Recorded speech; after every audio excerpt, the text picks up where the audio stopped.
Welcome everybody to our October planning meeting today, which is the 8th of October. First item, apologies for absence. Councillors Brindle, Evans, Jeremy, Cambridge, and Mitchell. 34624 minutes of the planning committee held on the 10th of September. Those were, I think, agreed at full council, so they're happy for me to. No, they weren't. Okay, so are we happy that they have a true record and they're happy for me to sign them as true? Thank you. 34724, declarations of any disclosable pecuniary interests. None showing, but obviously if there are any, appropriate time. On to 34824, our planning applications.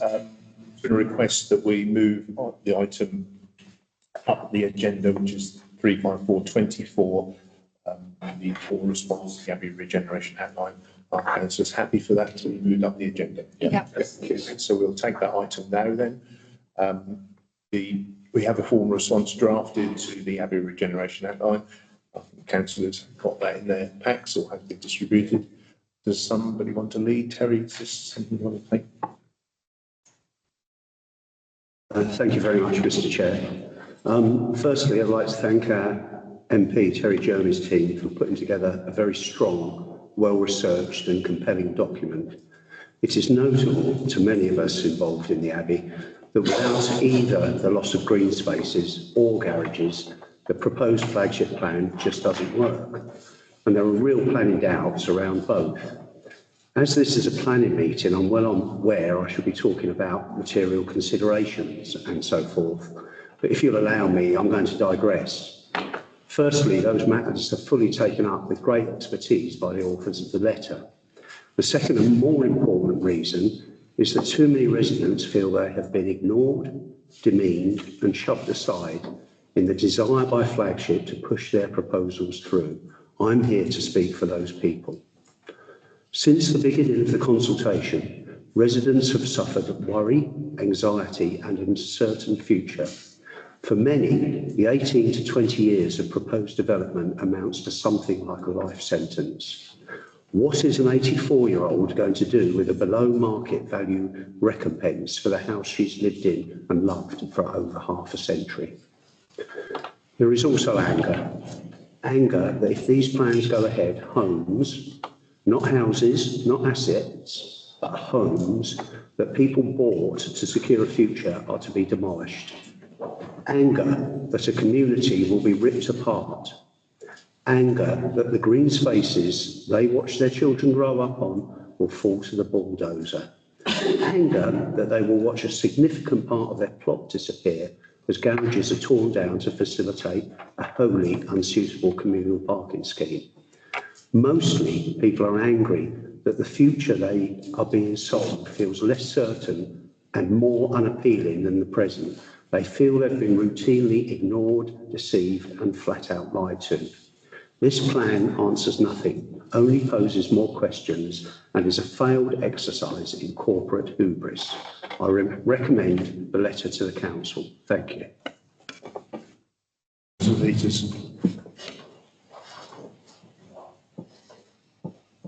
Thank you, Chair. Firstly, like Councillor Land, I'd like to congratulate the work that's gone into this response. I think it's very comprehensive and it's very well put together. It covers the right approaches to point out the shortcomings of this outline planning application. It is stark that this application omitted much of the essential documentation. It fails to address shortfalls in social housing, and in fact, it does quite offset. It probably makes less social housing available. And likewise, for homelessness, the plans seem to be making many people on the estate homeless by virtue of they'll get the private landlords' properties and the tenants basically turn down. There is no basic assessments from whether it be health and wellbeing, the biodiversity or even the flood risk. These plans are just absent from their application. The public engagement they talk about was flawed and quite obviously pointed out in the response, in the respect that many residents weren't able to access the response, and that's wholly unfair. Parking will become a bigger problem on the estate than it already is, and it is a problem on the estate. Play areas, open spaces, and they will all disappear. The plan is an opportunity to make and improve this estate. And if this plan did any of that, I'm sure that this council will support it. However it does, this plan misses everything. It does very little to support and enhance the lives of those that live on the estate. And instead, it seeks approval to provide those very people that should be supported. And I too move this report for the council to support. Thank you. Any further comments? Thank you. I think it's important to this specific objection that we're discussing people's lives there. People who've lived in their homes for 30 plus years and are now going through an incredibly distressing and turbulent time. Not only is the application full of errors, but it also highlights the serious health concerns, ecological and infrastructural issues as well. Breckland Council needs to realise that the aim is to support and deliver for local people, not to allow applications that do not meet housing need, do not achieve sustainable development, and that do not severely impact the health and well-being of their residents, and that they listen to the universal objections that residents and councillors have put into this. Thank you, Councillor Terry.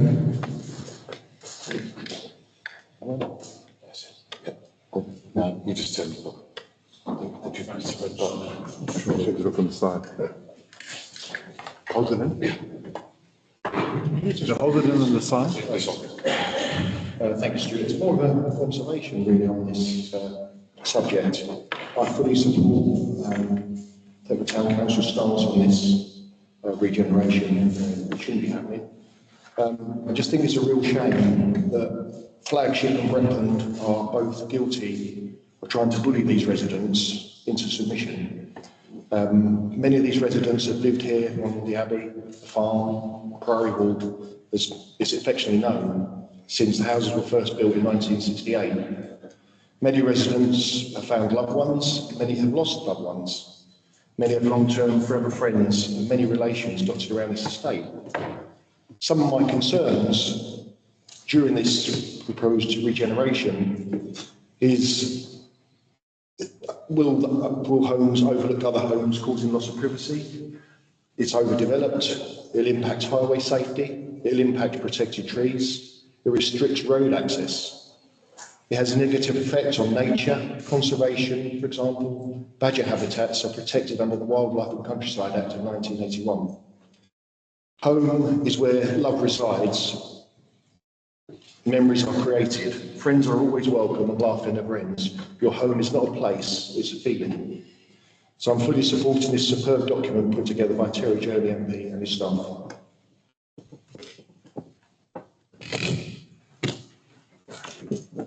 Thank you. Mayor, I think, Justice. Thank you very much. I've had the great pleasure over the last couple of weeks to bump into several residents from the Abbey estate.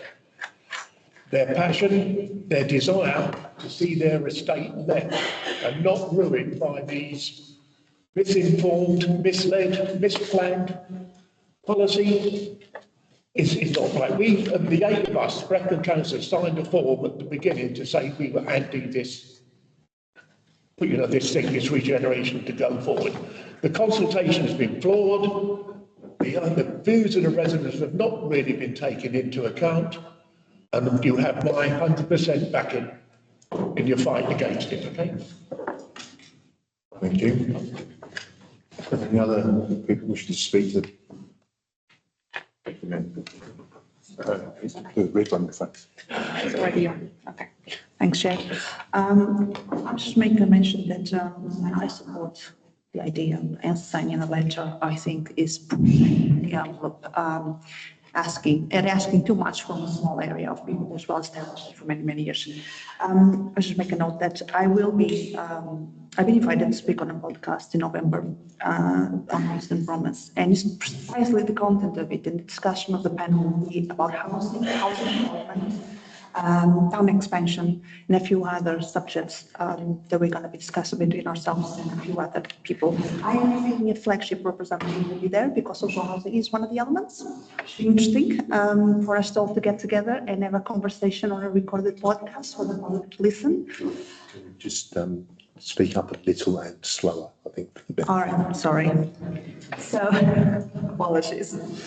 So this podcast will be in November. I'll be sitting with a panel talking about economic development and housing development. The main theme will be how, one of the main parts of this content is all about Cambridge and the Norwich and corridor and housing development. But a good part, one of the main panels, is about how can Thetford and housing development Thetford contribute to the development of towns around, particularly Cambridge. I have a feeling there'll be a flagship representative there because there will be discussions in social housing amongst other developments. And I'll be happy to see and get some feedback from the meeting today. Clearly, the town is opposed to it. But it'd be good for me to take some feedback and incorporate that on my statement and my commentary. To discuss the housing developments. How does the town really see the developments going forward? And whilst on one side we have new developments coming up with social housing location, which are supposed to be a provision for those needing housing, why would we need to be sort of messing about with the currently established estates that are dead center in the middle of town when there's so much expansion going on, which for me is a big question. I can see why this is a problem. Any feedback will be welcome and I'll carry it to my podcast. Thank you. Any further comments? No, I'm going to move then to vote on that. I presume, Terry, you're happy to propose this? Yes, I am, yes. And then need a seconder, please. Peters. All those in favour of the town council adopting? Terry. Thank you. I think there are probably some people in the audience who might like to speak, if that's at all possible. If the councillors wish me to suspend the meeting and allow the public to speak, I'm open to that idea. Obviously, that we have made our decision to send the letter, and that hopefully will allay some fears that the town council is behind your objections to it. But if councillors wish me to suspend the meeting to allow the public to speak, I'm happy to do that. Yep. Okay. So, is there any members of the public who wish to make a comment? Take the lady. Are building houses at night, but people like us want the houses being done. That's true. I wouldn't know. I don't know whether anybody who's. Well, that's the reason going on now at the moment. I'm not close enough to know that. I suspect, the flagship rehabs, they're going to use every spare home that is possible to be used. Roger, did you have any knowledge on this? No, first time ever, but to be honest, I mean, they are building some black but nowhere near enough the number of what you need to rehouse people from the Abbey. So I think that's probably, that might be a handful of houses out there that could be seen, but I don't think that that's going to be anytime soon, nowhere near enough housing for what you need. If I could just quickly say, because I need to shoot off, I have spoken to Simon Wood last week at planning. He's hoping that this will go to committee sometime in the spring, but I think that there's going to be more information that will be required of flags. My gut feeling is if somebody sits on the planning committee regularly, this is probably going to go into early summer before it ever sees the committee. I think they've got a lot of work to do to make this application credible. I think this letter will really give them something to think about. So I don't think it's for the benefit of residents. I wouldn't worry about it this side of Christmas. I think we're definitely looking at sometime the first start of next year before it even considered to go to committee. Thank you for the information. And in the back. Hi,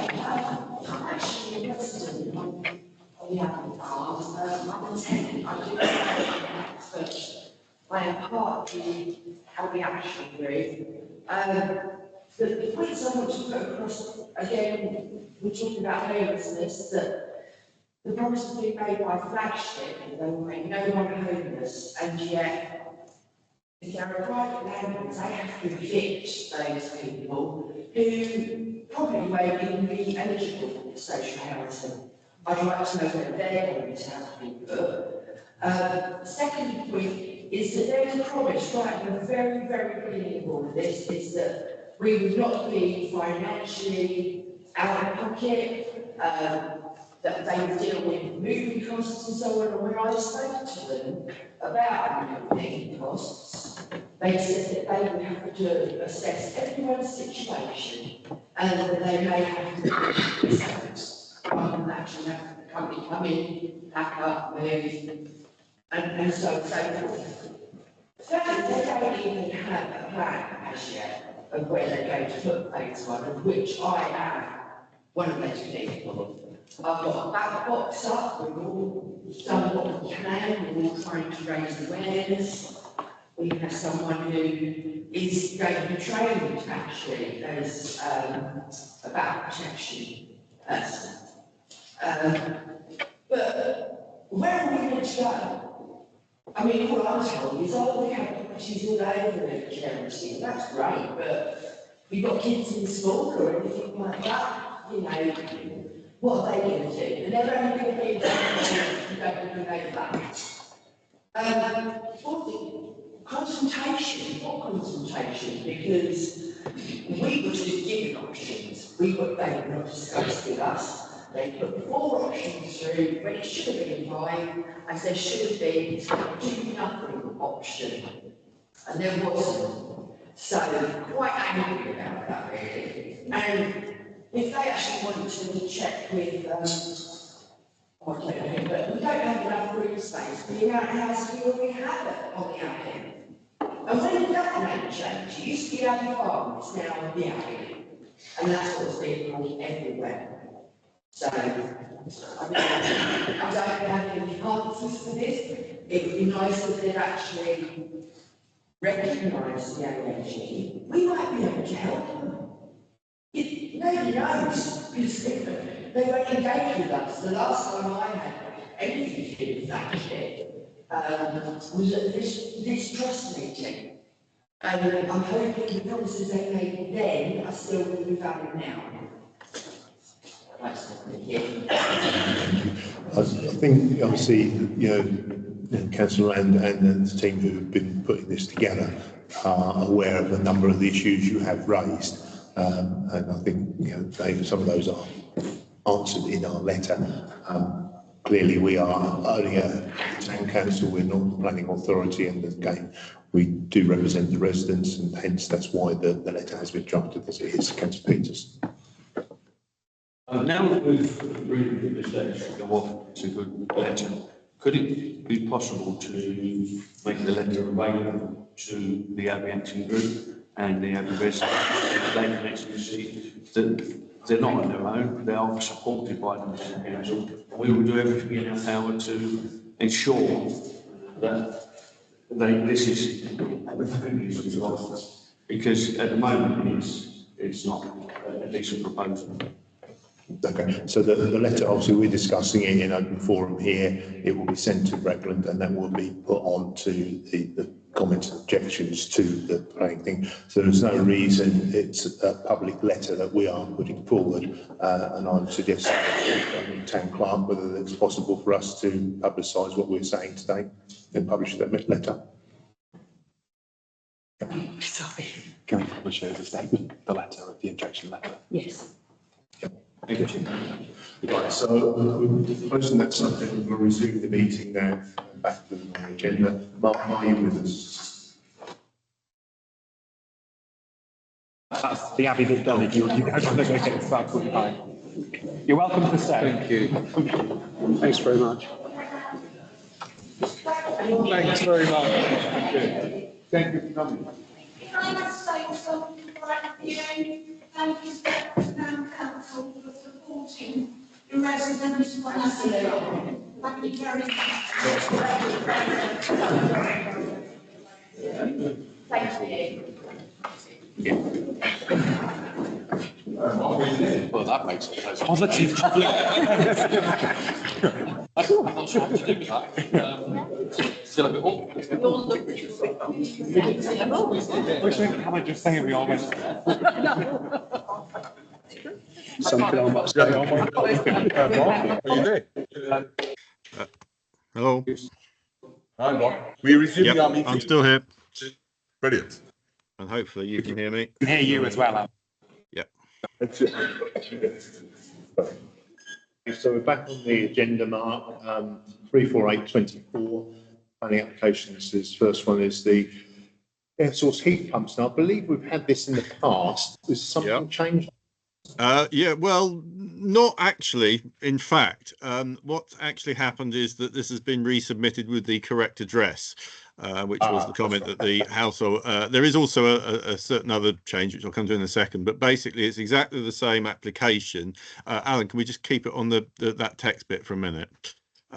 So the same application, but it is for 6 Townsend House, and I will in a minute get to sort of some of the pictures in you will hopefully councillors who, well, certainly those who were there at the relevant meeting will remember it, but for those who weren't, it's a series of ground source air source heat pumps on the dentists at Townsend House.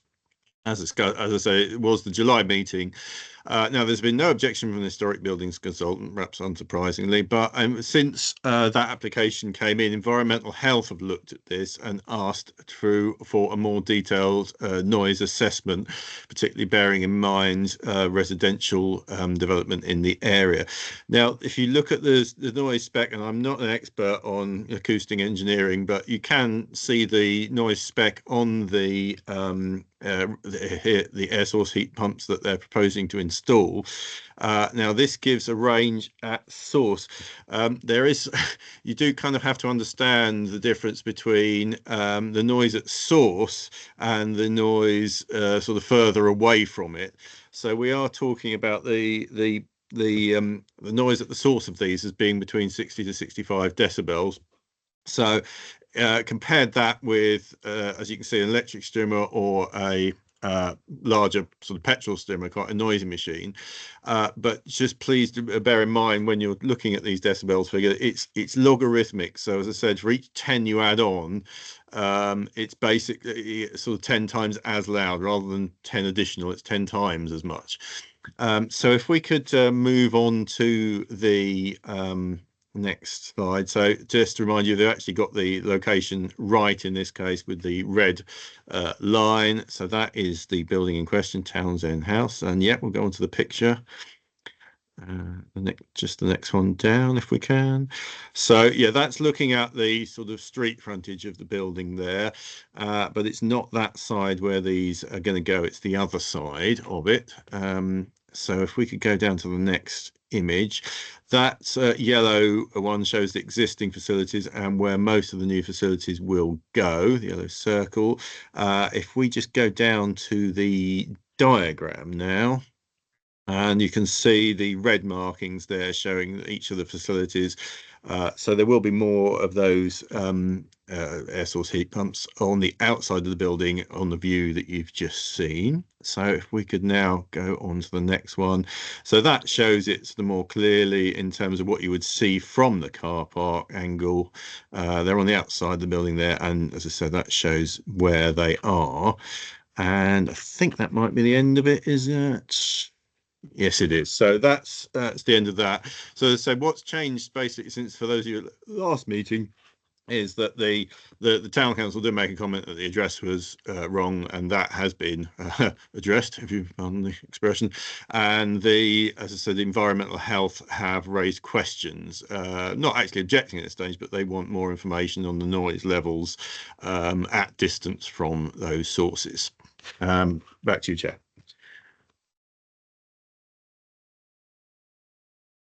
Really, the environmental health thing is irrelevant because they're still talking about 21 and 25 Hildreth Street. That's the other side of the road. There is no permission for 4 houses to be built behind the dentists. The environmental thing can't apply to them. Vic? I believe some of the noises that they're on about could be to do with the neighbours. Next door is a nursing home, very elderly and sick people that are looked after on a permanent basis. So if they've got electric string outside the window 24/7 while the heat source pump works, I think that might cause a little bit of neighbourhood noise for people that are vulnerable. Just to clarify that, Chair, it's 20 decibels less than an electric strimmer at source. So yeah, it would be sort of 20 times less loud. Apologies, I misread.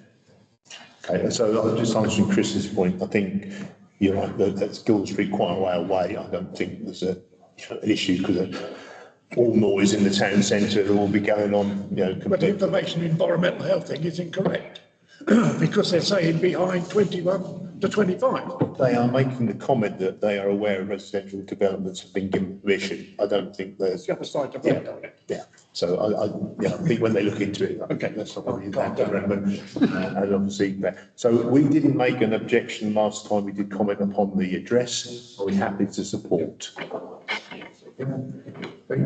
Thank you. On the next one then, Mark, please. Okay, thanks, Alan. If we could go down to the text bit. I've got another the Ben Cooley Drive, another piece of just the one on this occasion, residential address. You can see a sort of equivalent one to the one they're talking about. In this case, we're talking about 58 decibels at source. And therefore they do need to apply for planning permission, they're saying. So if we could have a look at the map next. So the red line there showing the boundaries of the property, and the next picture we'll look at it from that front. So red arrow there pointing to the area behind the house where the machine would be installed. So if we could go down to the next one. No, while we're there, just note, I suppose, that it's on the right of it is the end of a terrace, basically. And if you're wondering why I put that one upside down, so it's the same view or the same way round as the photograph above, with the heat pump there behind the building. As I said, there's another building to its left as we look at it, but there's a bit of a gap between them and the one to the right, which is relevant to what we're about to see next. So if we could go down to the next image. So if you have a look now, this is the, as I said, bearing in mind that those are kind of the white way round in terms of the convention of north being up. You can see the west elevation there and south as existing, and those are the only ones where you would see it. Can we just scroll down slightly so we can see the proposed then? So basically the air source heat pump that you saw pictured in the first thing is going in there. So it's basically 1.5 meters from the boundary of where there isn't a house, and just under 2.5 meters from the boundary where there is a house. And I think we've got one more picture, which is actually shows literally the place. So the heat pump would go where HP is, and according to that measurement, about 2.78, or that's probably an average rather than the minimum, to the boundary there. And I believe that's it for that one. Back to you, Chair. Yeah, so that's just perhaps I should clarify the sound power level is the level at source, which is given as 58 decibels, so less than any of the previous ones, and 1 meter from the unit. The sound pressure level is the sound at that distance as being 10 times less in effect, or more than 10 times less. Back to you, Chair. Thank you. Just a comment generally is obviously we have a number of terrace properties in the town, and I suspect this will be coming up more and more because there are no spaces to put these things. So it's not my first experience, I think, on this one to be considered. Are we having to support? Okay, so going forward then, Mark, on to 34924 then, tree planning applications. Yes, so are we going to start with this one? There is the sort of these are mentioned twice, I think. So there's a little bit of a sort of skip in the pack, I believe. So we're going on to plan number 190. I was running down the agenda that I've got. Yeah, it's okay. There's a couple of things that I think are mentioned twice in the pack, but so as long as we know where we're starting from and get through everything. So yeah, plan 190. So this is the telephone exchange on Raymond Street. They're saying that they've had some complaints, probably from the neighbours, about this tree. You'll see the location of it there, and perhaps if we could go on to the photo, the next one, the street view. So you can see the tree in question there very prominently. So the request is not to fell this, it's to take 2 meters approximately off the top of that. And just for sort of context, you know, if you look at a door, and perhaps the door with the porch is probably going to be about 2 meters. So that's the amount that would be taken off the top according to this request. Back to you, Chair. Well, we have support. Yeah, no objections. Okay, take that one. Next one then, Mark. Thank you, Chair. So we've got 139. Now this is no, that's not the next one on your agenda, I don't think, because this is a variance one.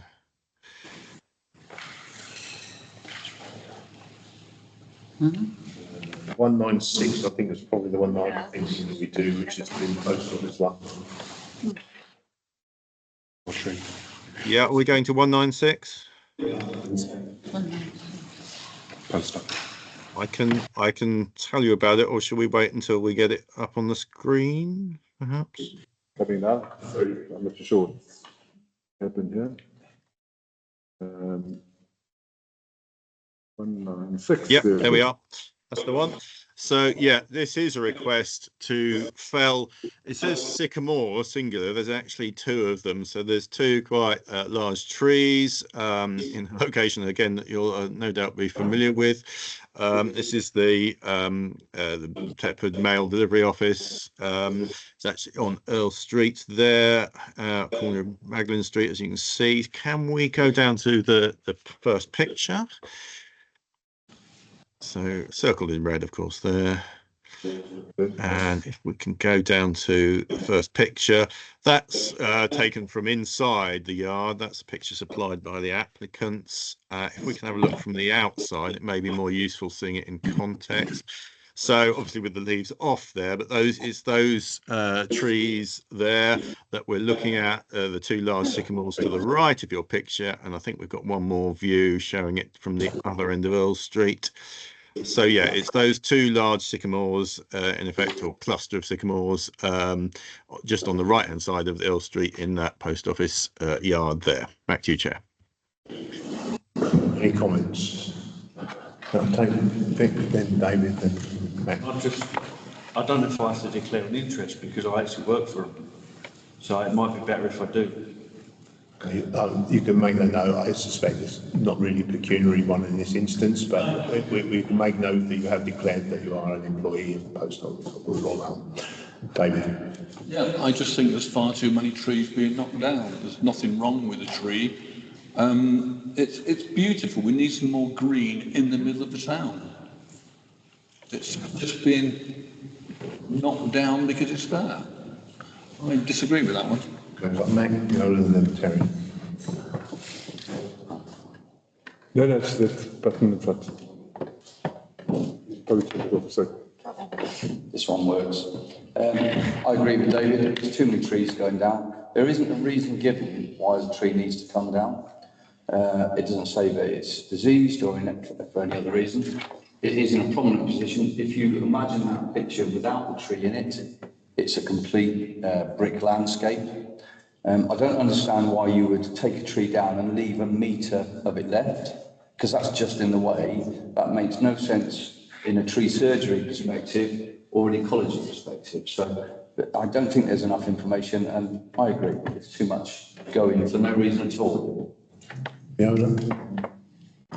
I also agree, and suppose that you know, there's summers that exception happens, but we're getting warmer summers, we need street trees to keep the town cool. And I know when I'm walking through Thetford and bought trees heat pump hole 4 years ago, I value the bits of shade in places like that, and it's just pavement. It's, yeah, really unbearable, literally unhealthy. Lots of people, we should keep these trees, there's nothing wrong with them, keep them.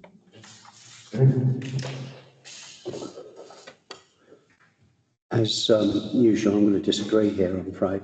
A number of things here. A sycamore is an non-native tree. It's a very aggressive propagator, which knocks other native trees out of an area. Having said all that, and I don't like sycamores particularly, having said all that, I think this would be a lot better application if they offered a replacement tree or trees in its stead. Okay. Picking up on one of the points, that do walk that way quite often, and the pathway that goes along there has been undermined by the tree roots themselves, less so on the public footpath, but on the access path that goes back there. So, but that isn't given to us, this background knowledge, you know, that if they're making their case, then they ought to be, you know, putting that together. David? If it's, sorry, if it's invasive, there's no other trees around it. So, you know, yeah, but they're picked out. That's a very old 20, 30, 40-year-old tree. You know, for heaven's sake, let's leave something in the town remaining.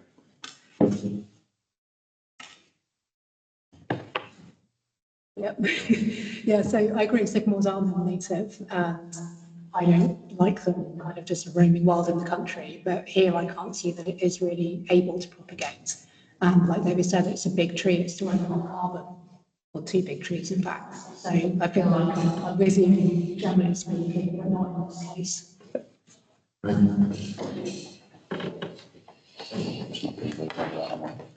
I think one of the things that we often miss on these TPOs is detail of what the options are. So it's either down, gone, replacement, there's never a mention about.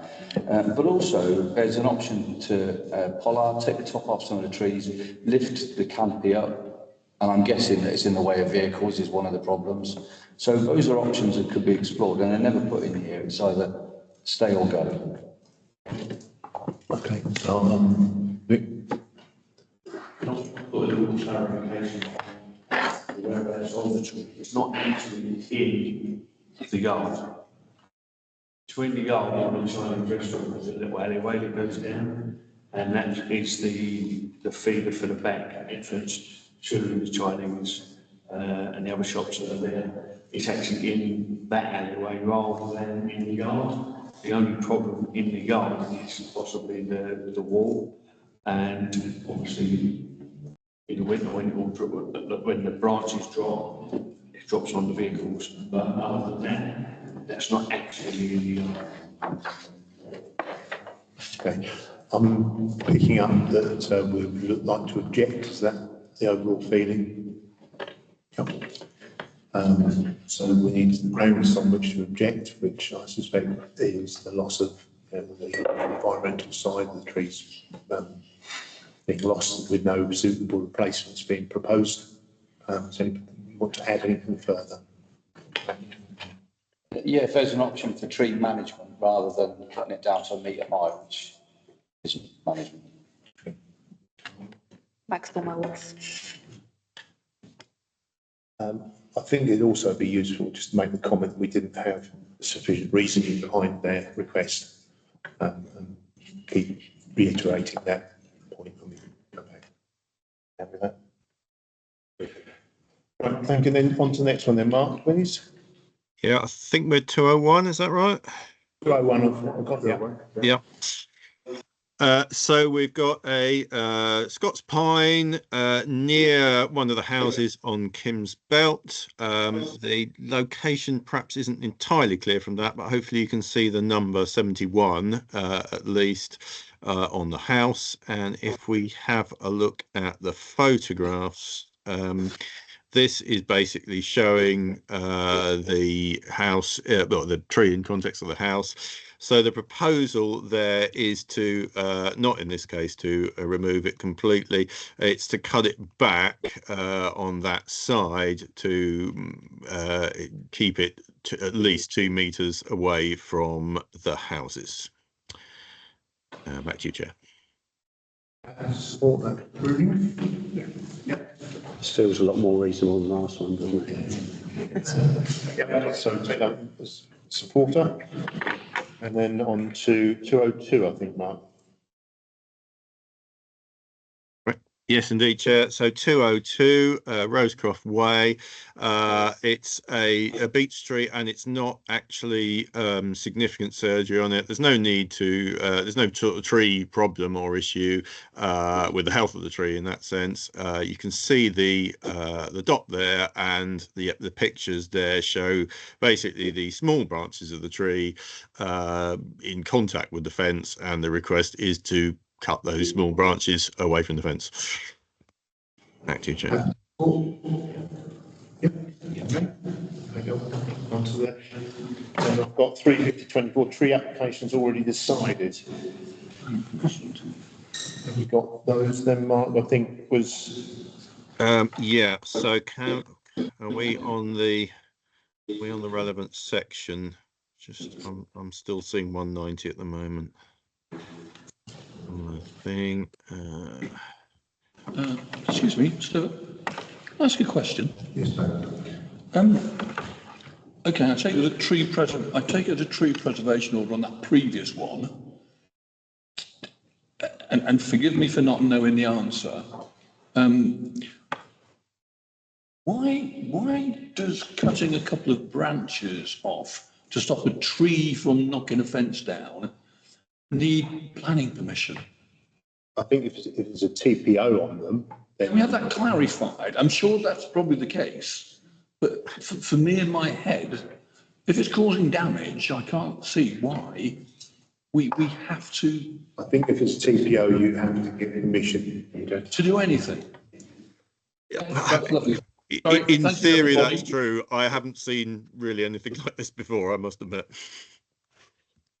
Okay, it would be nice to know. Doing it by the book, I guess. Thank you. Yeah, so that the reference is a proposal TPO there with a reference number, so it indicates that there is a TPO on that tree that we're talking about. It just seemed absurd. Most stuff in your garden might have TPOs on, then you'll be able to do what you like. But I think in these instances. Okay, thank you. So 190, I think we've already looked at it, but actually I think it probably should be in this section because this has already been approved in effect. So just to note that one, I guess the Roman Street telephone exchange birch there. So perhaps we should move on to the next one. And we've got 35124 as late planning applications after the agenda is published. Right. I don't think we've got any of those, but there is. Okay. 35224 then decisions of variance, which I think is the tree on the agenda, I think. Yeah, we're looking at 139, the beech tree that was previously considered. We had previously. So again, this is sort of near the old Zax, as I think of it, basically in that area. So the application went in, and similar to comments have been made today. Council at the time wanted more information about reasons for felling, but that has been approved. So to note that as a decision of variance. Shall we continue on to 623? Yeah. So this is a decision of variance, not on the tree. This is on an actual building.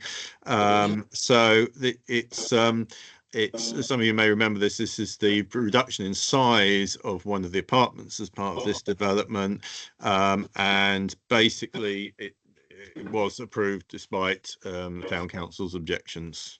The reduction in size. that. So this is the one on of Earl Street, I think. Yeah, yes, indeed, yeah. So again, purely to note as a decision of variance there. Yeah.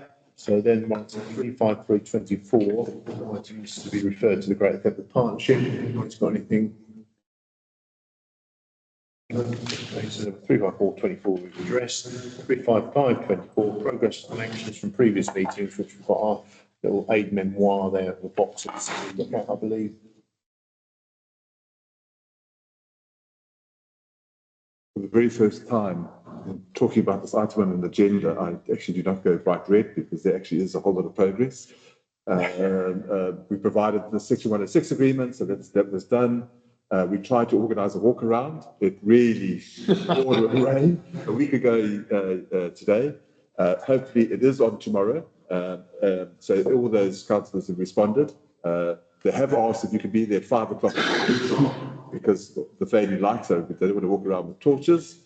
I was asked the task to organise another standalone meeting with Pigeon, where we could have a question and answer outside of the meeting. That is scheduled for the 22nd of October. I think we've sent out meeting invites for that. And the last thing was just an ongoing action was just to keep an eye on the change in the Breckland Council boundary review. And we initially thought that it was going to be in September. Our information is it's been deferred until some of the national planning changes have been finalised. Thank you, Alan. Sorry to interrupt you, Alan. Just signing out, if that's okay. Just want to check that you've finished with my service. Yeah, thank you, Mark. Thank you all. Cheers. Thank you. Okay, so the 35624 committee officers update. Alan, did you have anything further? There's nothing further. And Tame Park, was there anything you wish to? I did have a word with Tame Park prior to this meeting to ask if we could have our response to the car parking charges put on the full council agenda, because I think we need to make some adjustments in that respect. So that's been done. Matt, did I see you put your hand up? Yeah, just briefly, it was just to let people know about this TPO stuff. You can't do any work, and that might include trimming, topping, uprooting, or lopping branches. You could face a fine of £2,500 or 20,000. So yeah, you have to put it. Okay, no further business, and thank you for your attendance. Gaps, did it? So, No, it didn't. no, we had it before, missed it.